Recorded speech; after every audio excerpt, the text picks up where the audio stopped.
Hello, TEDxYouth ReddamHouse. This is Kutlu Kazancı. I've been engaged in financing and commercialization of new science, technology, and engineering projects for about 20 years. Lastly, I'm now involved with the Creative Destruction Lab at Oxford University, which is a deep tech startup mentoring and investment platform. And I want to talk to you about creating the future.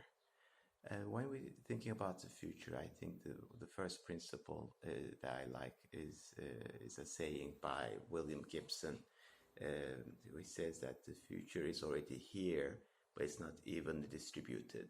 So I think it's a powerful idea that the elements of future, from elements of today that will actually become successful experiments and build the future are already here, and brilliant people and brilliant projects are already going on. So it's essential to keep the radars open and always look out for these projects. But obviously it's not always easy to know in advance which projects will work and which will not. So I think as the first premise, it's essential to embrace that this is a process of experimentation, and then failure is part of the process. Actually, failure equals learning, and that's how we progress. I want to talk about another notion by Peter Thiel, who was one of the founders of PayPal. He has a book called 0 to 1, and then the name implies, and he says that going from 0 to 1, from an idea to something real, concrete, is a challenge that's different than going from one to many, which is taking something that works, but growing it, scaling it. This is also very important, the idea of looking for something new. Experiments, innovation is a different process, different game, different challenge, requires different skill sets than growing something. And this also falls in line with Steve Blank's customer development lean startup methods, which says a startup is a search for a problem and a good solution and a business model. It's actually a process of discovery, whereas scaling, growing a company is different, and these require different skill sets and approaches. It's important to embrace this element of exploration, experimentation, learning, failure, and for innovation and building new technologies. When we're talking about new technologies, again, I think now we're looking at, in the beginning, semiconductors and Moore's Law, how they kept improving, built the initial boom of Silicon Valley. Then we had the electronic communication tools, search, then email, then chat systems. And the marketplaces also showed that you can really build scalable products by initially bringing two sides of marketplace with online platforms. And there's this also notion that we were expecting to live on the moon, but we got Facebook instead. And I think it's an interesting notion that I guess we have to bear in mind how financing of new startups works as well, this pursuit of returns and scalability. So I think a large element of the financing of startups is looking for immense returns for scalability, which has attracted a lot of these funds into certain innovative business models, the marketplaces, the on-demand systems.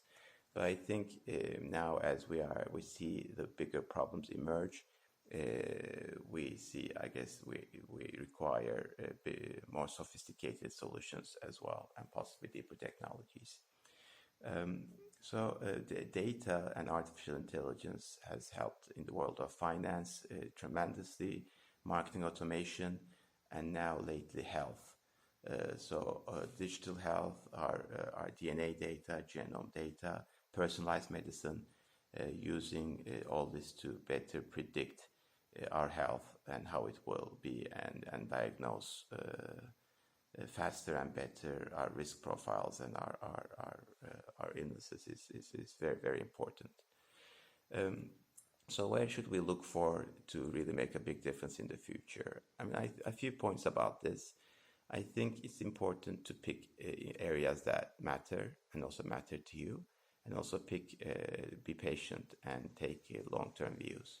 I mean, if you think of Elon Musk's SpaceX project, I mean, he basically built a business that competes with NASA. And then he realized that to make space commute and living in space possible, we have to reuse the space shuttles. And then he basically went to the first principles and started designing a whole system that would make that possible. It was a tremendous feat. I had the chance to work with Adeo Resi, who was Elon Musk's roommate. And then he told me that he brought in scientists and tried to persuade Elon Musk to give up, but he didn't. So it's important to have a long-term approach, and then also have high conviction to embark on really high impact, innovative projects. And the other point, again, Peter Thiel talks about this, is looking for innovation in cross-disciplinary and interdisciplinary areas is essential. So, I mean, areas like chemistry, physics have been around for a long time. There are departments, institutions, big corporations. So a lot of the research areas are already going on for a while.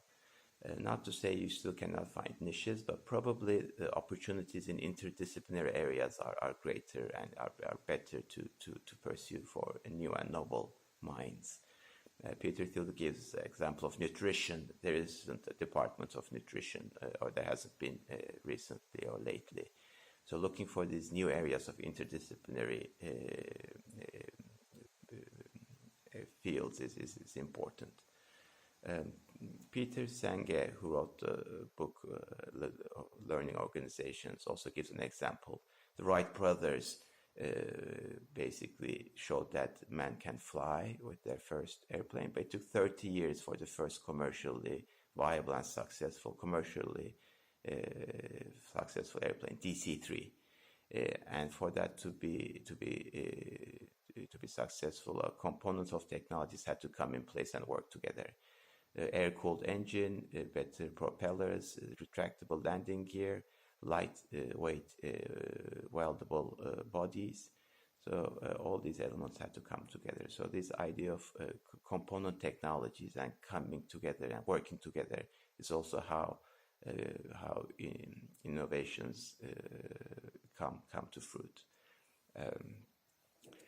And I think the other idea is we're looking for leaps in technology innovation, but we should also be prepared when things don't go as expected. And the COVID-19 crisis showed that this is quite possible. And then environmental issues similar. So you can, in your head, map in which technologies we might have leaps, and in which societal environmental conditions we might have challenges. And then you can even have a map in your head and which areas pulls you and work towards those areas. And the other notion that I want to share is also the idea of social entrepreneurship is important, will probably become very important as well. Some of the most interesting new ideas, inventions came from social innovations as well. The Montessori education method came from Miss Montessori. She was using it for people, for kids with educational handicaps, and so that this could be used for general children. And then she actually didn't take the copyright for the method and basically made it quite available for people, kind of open sourced it, major social innovation, and did this without really venture capital or backing. So it's very important to realize the importance of social innovation, open source ideas, and also how we can find ways to support them, be part of them. So I wish you the best. I hope these few ideas will help you in your pursuit to be part of bringing the future forward and finding and being part of innovations, inventions to make the world a better place for all of us. Thank you.